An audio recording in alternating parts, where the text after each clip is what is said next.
I want you to start by trying a little thought experiment with us today. Oh, I love these. Right, so imagine you are standing on a tiny, really resource-strapped island right in the middle of the Mediterranean Sea. Okay, I'm picturing it. It's the 1960s, and the economy around you is, well, it's heavily reliant on agriculture, some local trades, and maybe a little bit of residual income from historical military outposts. Yeah, very traditional, slow-moving setup. Exactly. You look around, and the land is super rocky. Hmm. Fresh water is incredibly scarce. Which is a huge problem for an agricultural economy. Huge. And there are no massive oil reserves hidden beneath the soil, no endless forests to log, no sprawling plains for industrial farming. So basically zero natural advantages. Right. It is, by all traditional economic metrics, a deeply constrained environment. A place where geology essentially dictates a hard ceiling on how prosperous the population can actually become. Which makes sense, historically speaking. But now I want you to fast forward just a few decades.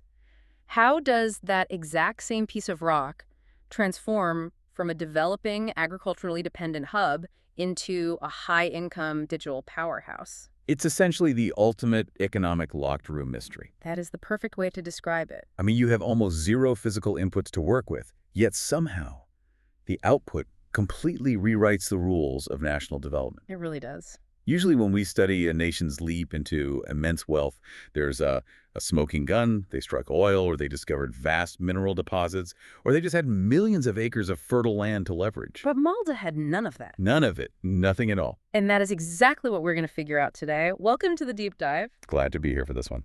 Today, our mission is to explore a truly fascinating synthesis of half a century of data.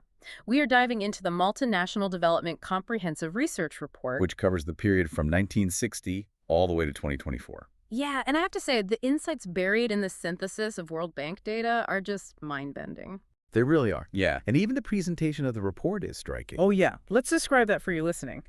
It's got this super minimalist white background on the cover. Very clean design. Yeah, and right in the center is just the stark outline of the Maltese map.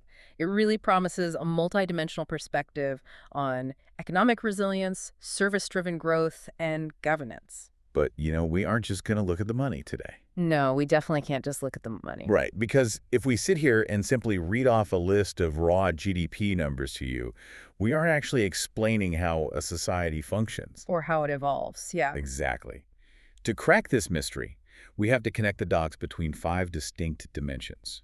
We're looking at economic growth, industrial shifts, population dynamics, governance, and social welfare. Because a change in one of those areas instantly sends shockwaves through all the others. 100%.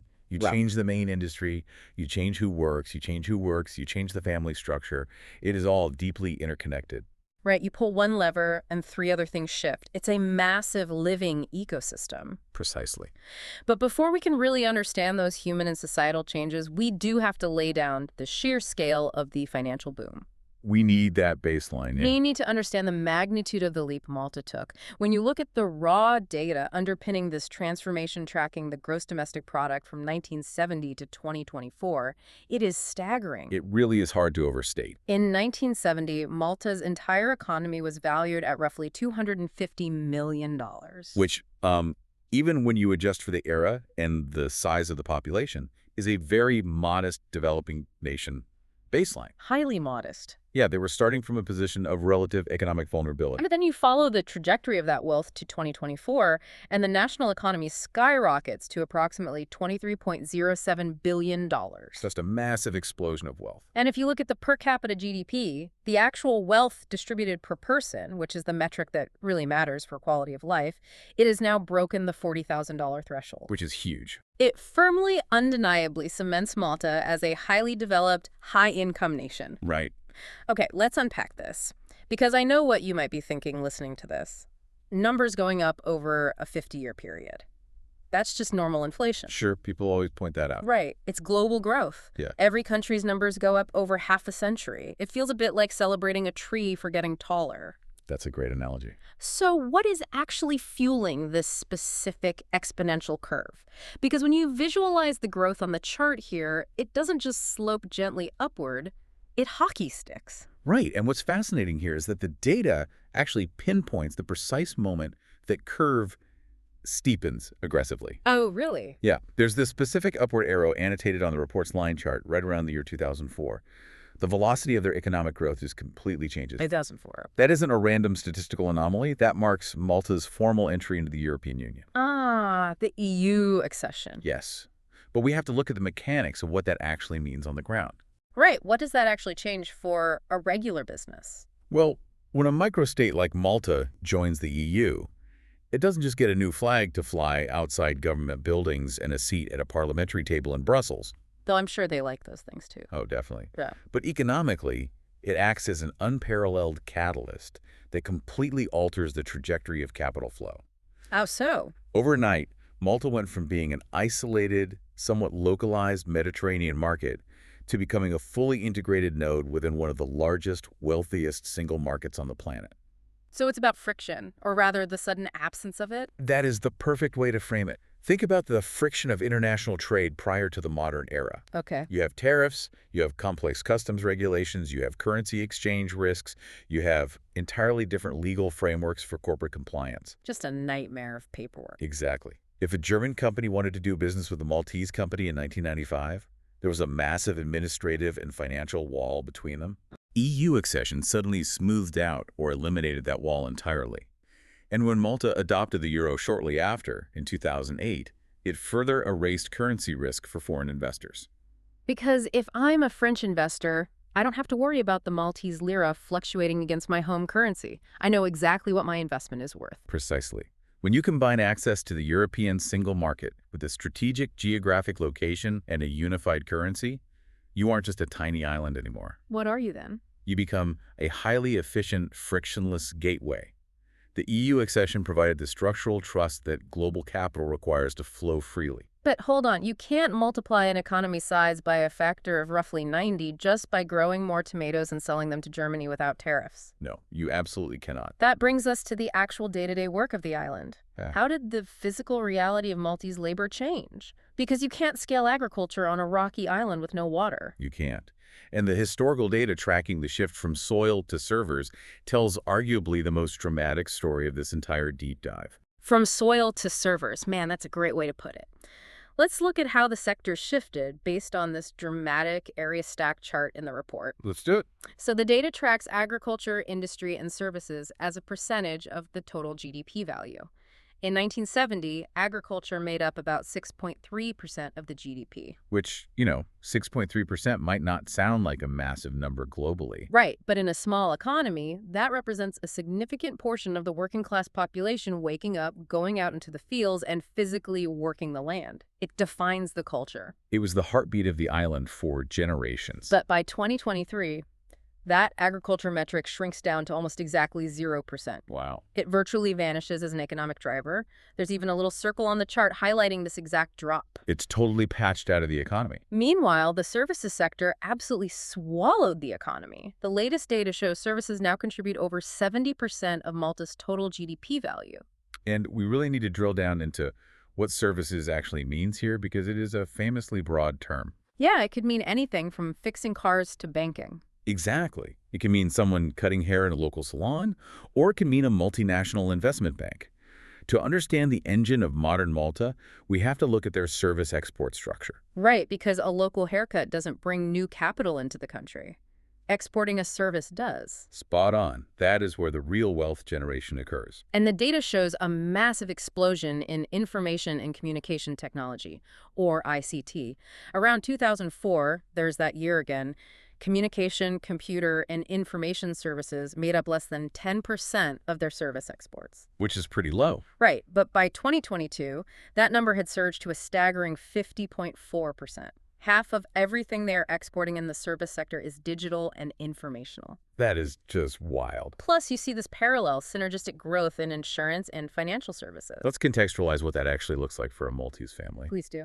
Imagine a grandfather who spent his entire youth in the 1960s and 70s tending terraced fields, dealing with water shortages, hoping the crop yields would be enough to sustain his family. A tough physical life. Very tough. Yeah. Now, fast forward 2 generations. His granddaughter is now working as a blockchain compliance officer, or maybe a back-end server architect for a global firm, sitting in an air-conditioned office in Valletta. That is a whiplash-inducing generational shift. It represents a fundamental rewiring of what it means to work in Malta. It's honestly like looking at a physical software update for an entire country. They literally patched out the farms and installed data centers, remote gaming hubs, and financial institutions. I love that analogy because it highlights something crucial. What's that? This wasn't an accident of nature. It was deliberate, agile policymaking. You don't just magically wake up one day as a European hub for software development and financial insurance. Right, someone had to plan this out. Exactly.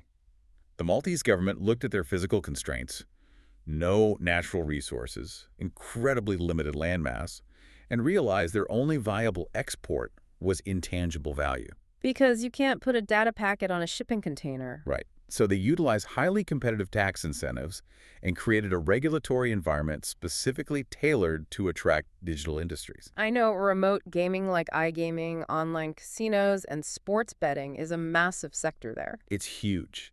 And the reason it's huge is because Malta was one of the first jurisdictions in the world to properly regulate it. Oh, really? While everyone else was ignoring it. Or trying to figure out how to ban or heavily restrict it. But Malta created a robust, safe, and legally clear framework for these companies to operate. They saw the gap in the market. They did. They basically said, we can't offer you vast warehouses to store physical goods, but we can offer you an incredibly efficient, legally sound environment to park your intellectual property and run your digital operations. They built a digital harbor. That's exactly what they did. Yeah, that is a fascinating strategy. So now that Malta is selling all these high-end digital services, we have to ask, who exactly are they selling them to, and where is that money going? A very important question. If you trace the flow of Malta's digital exports today using this incredible Sankey diagram in the report, it forms a massive, almost overwhelming river pointing straight in one direction. It really does. The destination of their exports is highly, highly concentrated. Unbelievably concentrated. Consistently, a massive 80% to 95% of Malta's exports go to high-income economies in Europe and North America. Almost all of it. Yeah, in 2023, it was resting right around 79.7%. There is a tiny, almost negligible trickle of growth toward middle and low-income countries in Latin America or South Asia, but the vast, overwhelming majority of their economic lifeblood relies on the richest nations on Earth. And at the same time, we have to look at what they do with that money. Right, the capital formation. Yes.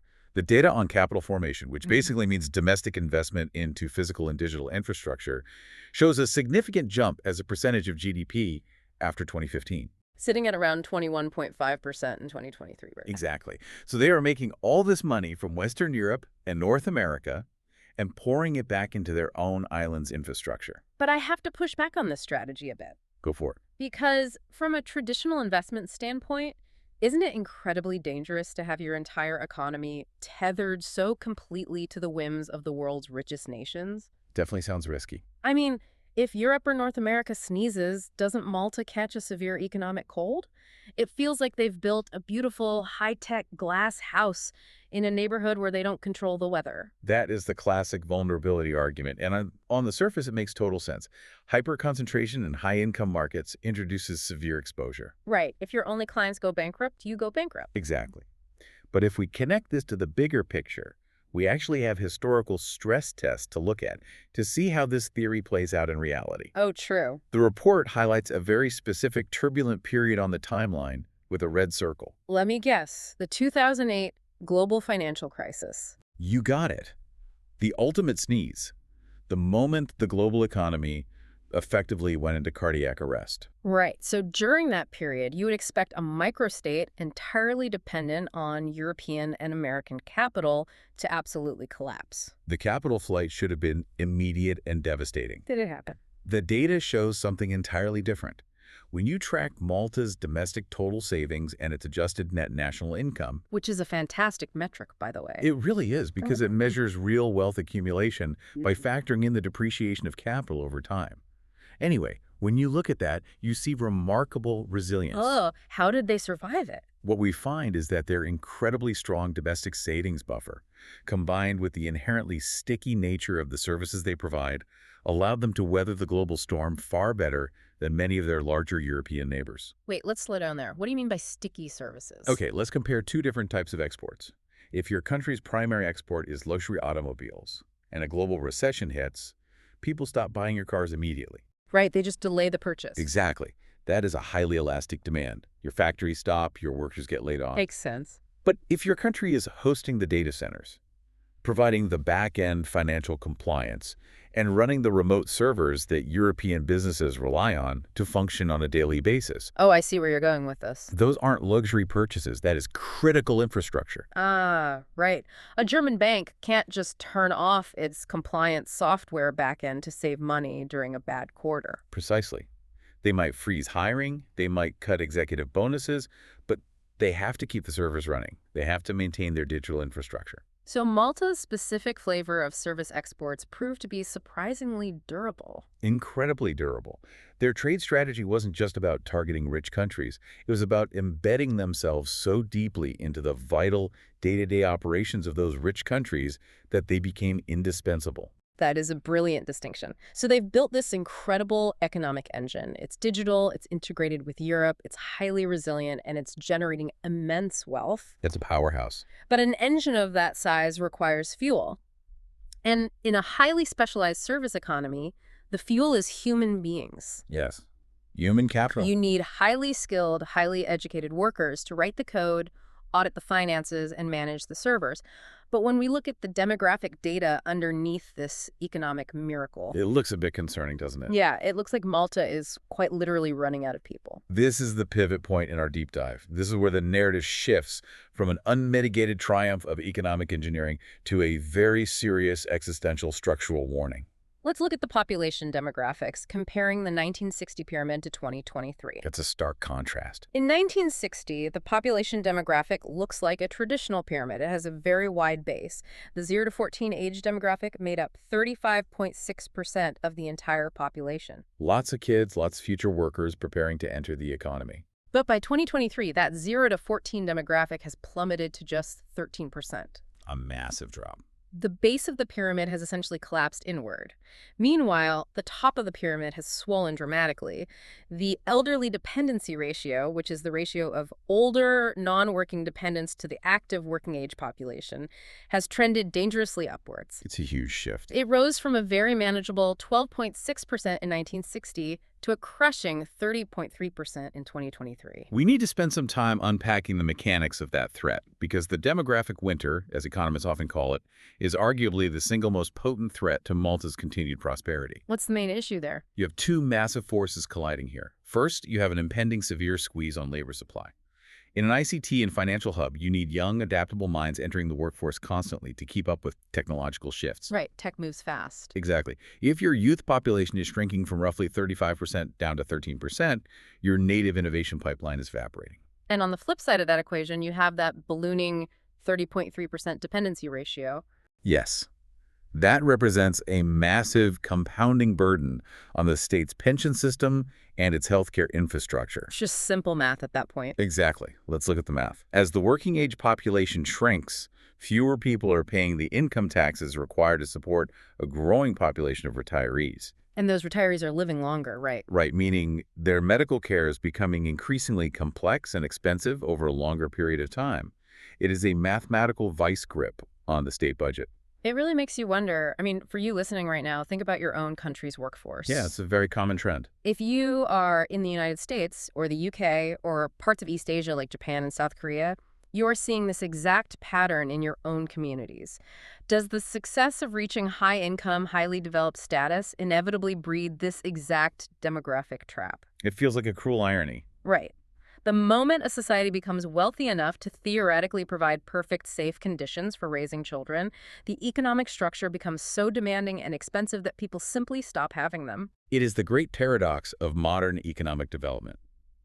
The education and career demands required to sustain a 70% service-based GDP naturally delay family formation. Because you're in school for so long. Exactly. If you need a master's degree to get a good job, and then you need to spend 10 years establishing your career in a highly competitive digital economy, you are pushing parenthood into your mid to late 30s. And add to that the rising cost of real estate in a wealthy, space-constrained island. The birth rates naturally plummet. Malta engineered its way out of agricultural poverty brilliantly, but in doing so, it engineered its way right into a demographic bottleneck. But wait, the math on this doesn't add up right away for me. What do you mean? If the birth rate was steadily dropping over the last 30 years and the base of the population pyramid was collapsing, while simultaneously the economy was multiplying by a factor of 90, where did they find the physical human beings to do all these new service sector jobs? That is the multi-billion-dollar question. Did they just import everyone? No, actually. The answer is that they found them by fundamentally shifting your gender dynamics of the entire country. Okay, here's where it gets really interesting. It's a huge cultural shift. Faced with a desperate need for service sector workers and a shrinking pool of young men to fill those roles, Malta unlocked a massive, previously underutilized reservoir of talent. The female workforce. Exactly. When you look at the trend line for female labor force participation tracking women ages 15 and up, it climbs steadily from a very low 25.2% in 1990 up to 54.2% in 2024. Which is incredible. They essentially doubled the proportion of women in the active workforce in a single generation. It is a profound societal shift, and it directly mirrors the industrial shift we talked about earlier. How do you mean? Well, moving from an agrarian and light manufacturing base to a purely service-oriented economy inherently removes many of the historical physical barriers to entry in the labor market. Right, you're not lifting heavy farm equipment. Exactly. A server farm or a financial consultancy firm does not care about physical strength. It cares about cognitive capability and education. Which levels the playing field. Furthermore, the deliberate policy shift toward digital services created the exact types of white-collar, office-based jobs that, historically, have facilitated female entry into the workforce globally. Okay, looking at those top-line numbers, this looks like a massive win. On paper, absolutely. Doubling female participation in the workforce is exactly what you want to see in a developing society striving for equality. But I have to ask the difficult question here. Go ahead. Is this a story of pure social empowerment, where women fought for and won their rightful place in the modern economy? Or is this a story of pure economic necessity, the state desperately needing taxpayers and workers to keep the GDP growing masked as social progress? That is exactly the friction we need to explore. And the data provides a highly revealing, somewhat sobering answer to your question. Oh, really? Yeah. There is a specific infographic regarding part-time employment that breaks down this narrative. Yes, women entered the workforce in droves over the last 30 years, which is an undeniable economic victory for the country's GDP. But However, the data shows that approximately 41% of all female workers in Malta are employed in part-time roles. 41%. Wow, nearly half. Now compare that to the male statistic. Just 2.1% of working men in Malta are in part-time roles. That is a staggering disparity, 41% versus 2.1%. It's a massive gulf. And what it tells us is that while the shift to a service economy enabled and practically required female employment, the systemic cultural disparities regarding domestic labor and caregiving remain deeply entrenched in the society. So they're working two jobs, essentially. Women are entering the workforce, yes, but they're largely doing so while still carrying the primary burden of unpaid care work at home. Raising the children, caring for those elderly dependents we just talked about, managing the household. Right. This necessitates taking part-time roles to balance both spheres. So the economy gets the cognitive labor it desperately needs to keep the tech and finance sectors humming, but the integration into that economy is highly asymmetrical. Precisely. It's an economic revolution, but an incomplete social one. That's a great way to put it. The state needed workers, but society as a whole hasn't fully restructured its domestic expectations or its childcare infrastructure to support a truly balanced, dual-income paradigm where both partners can pursue full-time, unhindered careers. That perfectly illustrates why we can't just look at a top-line GDP number or a simple employment chart and call it a day. You really can't. The numbers hide the daily reality. It's about how families actually function on a Tuesday morning. But let's talk about the quality of that human capital. Because to power an ICT and financial hub, that workforce, whether they are men working full-time or women balancing part-time roles, needs to be highly educated. Absolutely essential. And to keep that 30% dependency ratio from completely bankrupting the state, the population needs to be kept exceptionally healthy. The transition to high-value services is entirely contingent on the mind and the body. You are no longer selling the output of physical labor, you are selling applied knowledge. Right. If your population isn't educated and healthy, you have nothing to sell. The data on education and health in this report is almost as exponential as the economic growth. Let's look at education That's first. good. Over 92% of the population over the age of 25 has completed at least junior high or high school. Youth literacy is firmly locked above 99%. Which is phenomenal. But here is the stat that really blew my mind. They are maintaining a primary school student-to-teacher ratio of roughly 12.9 to 1. That is an incredibly optimal, resource-rich environment for learning. Yeah, that's almost private school ratios in a lot of countries. It's highly deliberate, and it requires a massive allocation of state resources. When Malta decided its future was in servers, software, and financial compliance, the government had to build the cognitive infrastructure to support that ambition. You can't fake that kind of training. You cannot train a generation of coders and actuaries in overcrowded classrooms with outdated materials. A 12.9 student-to-teacher ratio means highly individualized attention. It gives them a real edge. It means teachers can focus on developing the complex problem-solving and critical thinking skills that are explicitly demanded by the tech and finance sectors. And the physical health metrics are just as robust.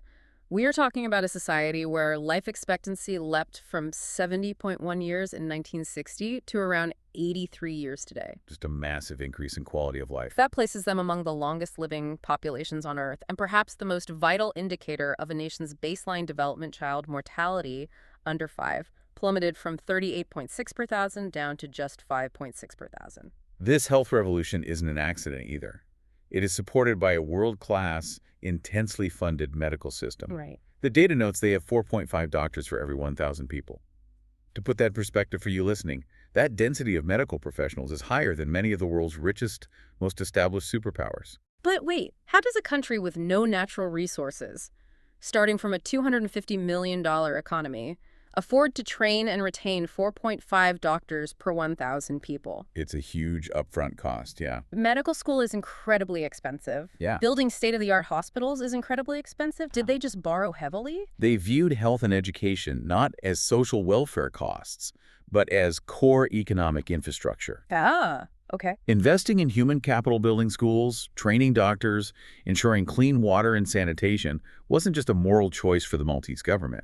It was the fundamental economic prerequisite for their survival. They had to do it. Think about it from the perspective of foreign direct investment. If a massive tech company is going to relocate its European headquarters to a tiny island, it needs guarantees. Right. First, it needs to know that the local workforce is highly educated enough to actually staff its offices. Second, it needs to know that the healthcare system is robust enough to attract top-tier international executives. Oh, that makes total sense. An executive from London isn't going to move their family to Malta if the hospitals are substandard. Exactly. So, health and education became the foundational bedrock that allowed the service economy to exist in the first place. Which brings us to a massive underlying piece of the puzzle. Great education and world-class health systems require massive outside investment to get off the ground. They certainly do. And we mentioned earlier that global tech and finance firms trusted this microstate with their capital. But why? Why risk billions of dollars in a tiny island nation when you could invest in Germany or France or the UK? What made Malta so attractive? It all comes down to the software running the country. And by software, I don't mean computer code this time. I mean the governance and the institutions. Let's look at the governance metrics because they are clearly the secret sauce of this whole operation. They are arguably the most important data points in the report. Malta's control of corruption ranks consistently in the top 25% globally. Its rule of law metric firmly and consistently sits above the 75th percentile worldwide. Highly stable. And its regulatory quality is ranked as globally competitive, specifically noted for being tailored to foster private sector development. It's an incredibly deliberate environment. I keep going back to this computer analogy, but it really fits perfectly here.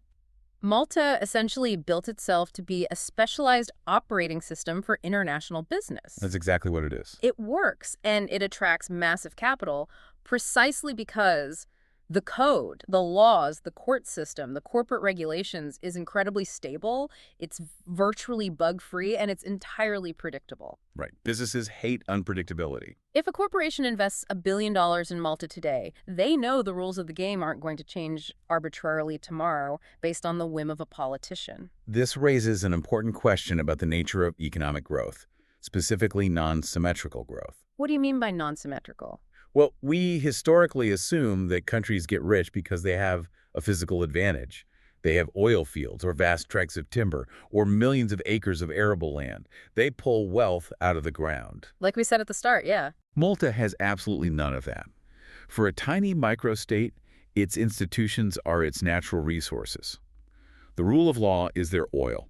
The regulatory framework is their timber. Wow, that is a fascinating way to look at it. The laws themselves are the commodity they are leveraging. It's the only way to truly understand their success. Foreign direct investment, or FDI, is inherently risk-averse. Right. Capital is cowardly. It flees at the first sign of danger. Without that top-tier, verifiable rule of law, the FDI that built modern Malta, the massive data centers, the financial headquarters, the gaming servers, would vanish overnight. Because they have no physical anchor to the island. Exactly. If you build a copper mine in a corrupt country, you still have to dig the copper out.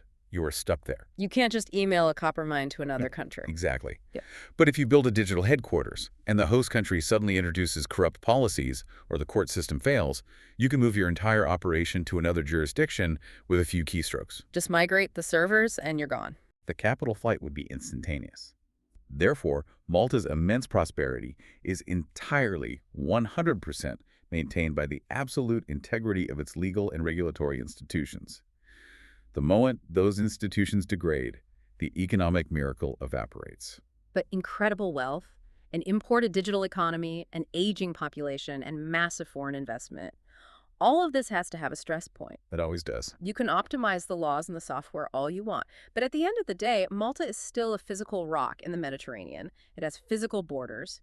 And the stress point of all this exponential growth is the actual environment of the island itself. This is where we see the harsh physical limits of economic miracles.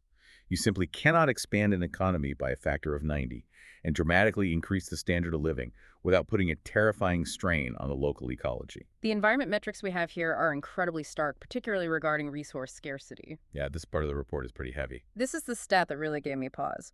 Malta's annual freshwater withdrawals are a staggering 70% to 90% of its internal resources. Which is almost unfathomable. Let that sink in for a second.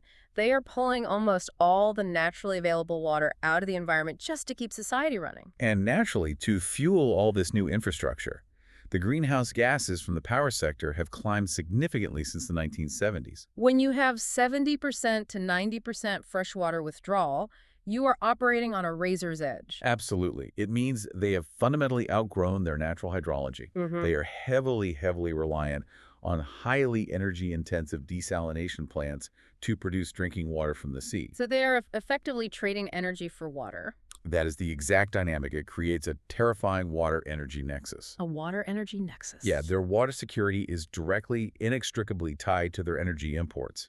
If global energy prices spike or if supply chains are disrupted by a geopolitical crisis, their ability to provide basic fundamental hydration to the population is immediately threatened. That is genuinely scary. It is a profound ecological vulnerability that sits right beneath the surface of this high-tech wealth. Now, to be fair, the data does point out some mitigation efforts. Malta has actively expanded its marine protected areas, which now cover over 7% of its territorial waters. Which is a step in the right direction. So there is clearly an awareness at the policy level and a push to protect the immediate environment. But compared to the 90% freshwater withdrawal, it feels like putting a very small Band-Aid on a very large systemic bleeding wound. It is a massive, delicate balancing act. But we have to juxtapose this severe environmental precarity with their remarkable social stability. How so? Usually, when a country experiences rapid, explosive accumulation of wealth driven by high-tech sectors, it creates massive gaps between the rich and the poor. Right. The tech workers get wealthy and everyone else gets priced out of housing. We see that in tech hubs all over the world. Exactly. But Malta's Gini index tells a different story. For our listeners who might not be familiar with the term, the Gini index is a measure of wealth inequality, right? Where a score of 0 represents perfect equality, everyone has the exact same amount of money, and a score of 100 represents maximum inequality, where one person has everything. Correct. And Malta has managed to keep its Gini index hovering consistently between 28 and 31. Is that good? That is exceptionally low for a rapidly developing high-income nation. To give you context, many developed nations sit well into the high 30s or 40s. Okay, wow. A Gini index of 28 to 31 indicates that the immense wealth being generated by the ICT and finance sectors is actually being distributed relatively evenly across the population. That's impressive. It is supported by a very robust social insurance system that actively protects the vulnerable. So the contrast here is amazing. The social contract is incredibly strong. The government has managed the wealth so that people aren't being left entirely behind. They're sharing the prosperity. Yeah. But the ecological contract is stretched to the absolute breaking point. They are taking care of their citizens financially, but they are drawing down the physical island's life support systems to do it. That is the defining tension of Malta's present moment. They have brilliantly solved the economic equation. They have largely solved the social distribution equation. But the environmental equation remains highly volatile and unsolved. Exactly. Which perfectly sets up the final dimension of our deep dive. We've looked at the past 60 years of this economic miracle. We've seen how they got here. The whole journey. Now, looking at the overarching conclusions, how does Malta survive the next 60 years? Because they can't just keep doing the same things. The consensus in the report is very clear, that the strategies that got Malta from 1970 to 2024 will absolutely not be the strategies that keep it prosperous until 2080. The game has changed. So what does this all mean for their future policy? There are 3 distinct critical recommendations outlined for Malta's future. Let's hear them. Number 1, they have a serious R&D deficit. Currently, Malta only spends about 0.6% of its GDP on research and development. The argument here is that they must transition from being just a service hub, a place where other people's technology is hosted and administered, into becoming an innovation driver themselves. This is critical for their long-term survival. If you are just a hub, you are fundamentally replaceable. Right. Another country with lower taxes or slightly better infrastructure can come along and steal your clients.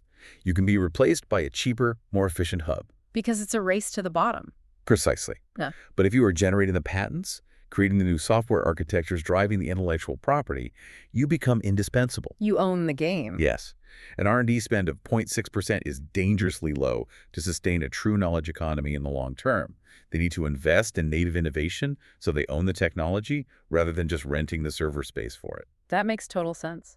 The second recommendation focuses on talent optimization. Specifically, it highlights the urgent need to address the youth NEET population. That acronym stands for not in education, employment, or training, right? Exactly. With a youth demographic that has shrunk to just 13% of the population, they absolutely cannot afford to have any percentage of their young people sidelined. Every single mind needs to be integrated into this highly skilled economy. When your demographic base is that small, human capital waste is no longer just an unfortunate social issue. It is a direct, existential economic threat. You literally need every hand on deck. You cannot have young people slipping through the cracks. The educational system and the labor market have to work in perfect tandem to capture, train, and optimize every available individual. There is zero margin for error with a youth population of 13%.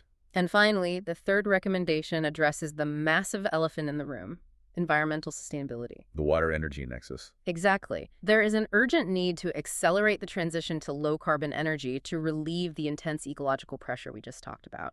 They need to decouple their water and power security from imported fossil fuels. If we synthesize this entire journey, the overriding lesson of Malta's last half-century is about adaptability. Yeah.